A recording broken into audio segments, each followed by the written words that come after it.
I'm going to change my gear. Remember I had told you how it's a fixed gear. Yep.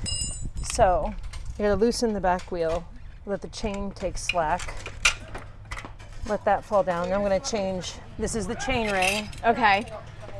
And then this is the cog, and I'm going to change both of them. Now, you know how you shift gears on your bike to make it easier?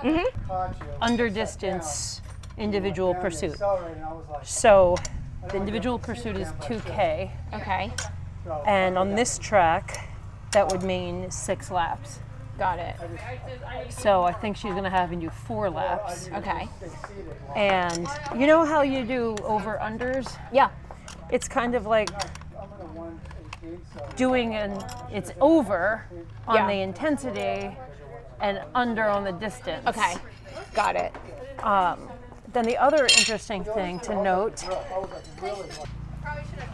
your gear ratio combination determines how far you'll travel with one pedal stroke. Okay. So it could be 75 inches, it could be 90 inches, it could be 120 inches. Okay.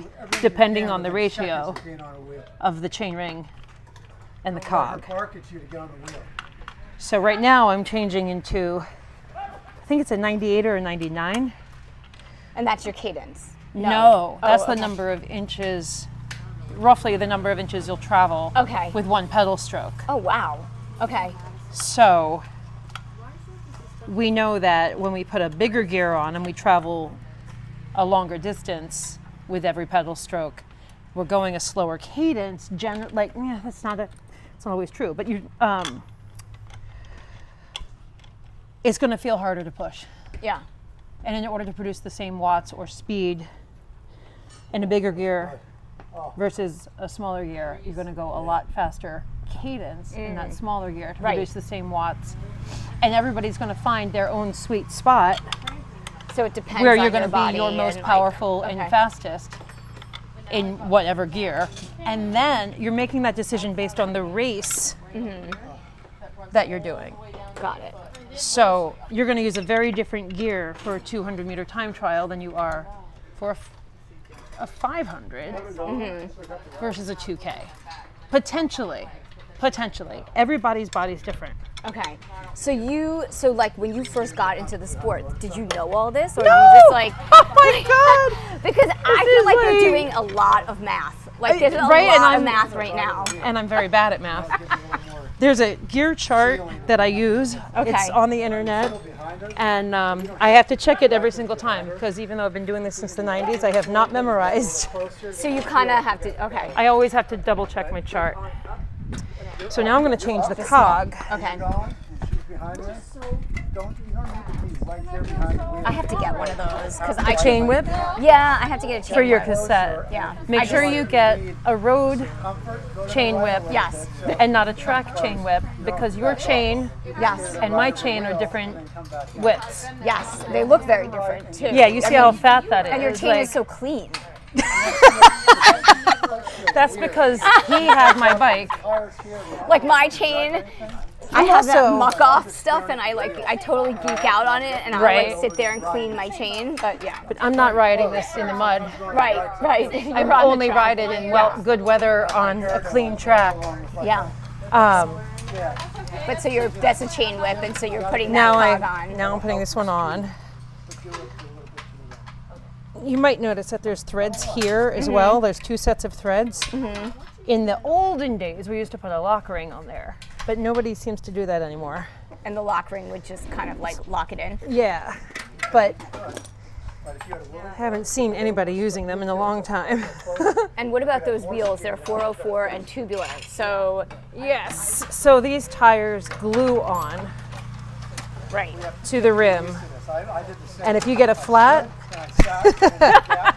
you need a whole new wheel. If you're like in a race and you get a flat, like there's no time to change a flat. The races are too short, and these have to be glued on and cured. And it's the only way to ride on the track. Tires have been on here for over a year. Now I'm checking my chain. So do you have a chain, one of those things? A tensioner? Yes. Okay. This is feel. This is all by feel. And you got to do each side a little bit at a time.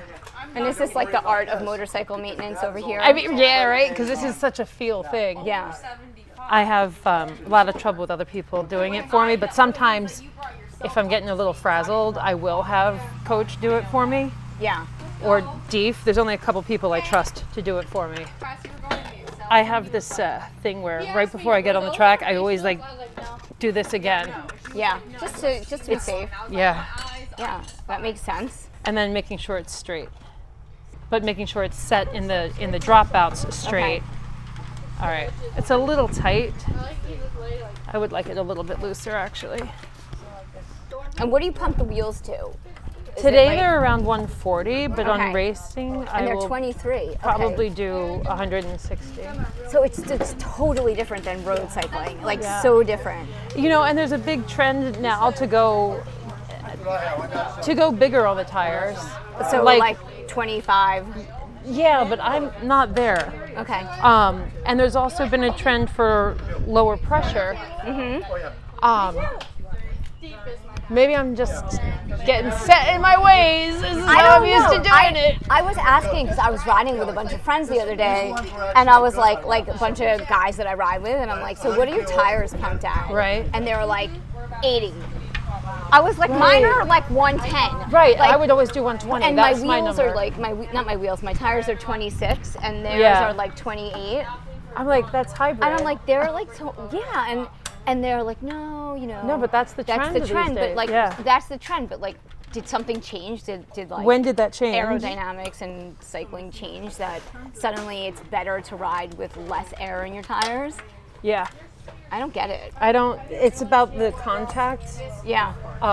You have more contact with the ground with less pressure, and so more contact with the ground means less, I guess, dissipation of effort, potentially. I think that's the scoop. You could say whatever you want right now, and I'd be like, yeah.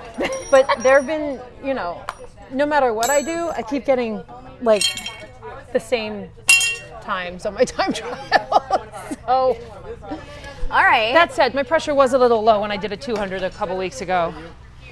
And have you tried it? Like, I haven't done an actual official timing of the full 200 since then.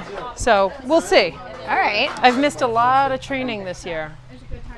Training, traveling. How is this like Peloton? Like, which is more similar to a Peloton? Would you say a track bike or a road bike? Like in terms of like the wattage? There's like no comparison. Track. Yeah.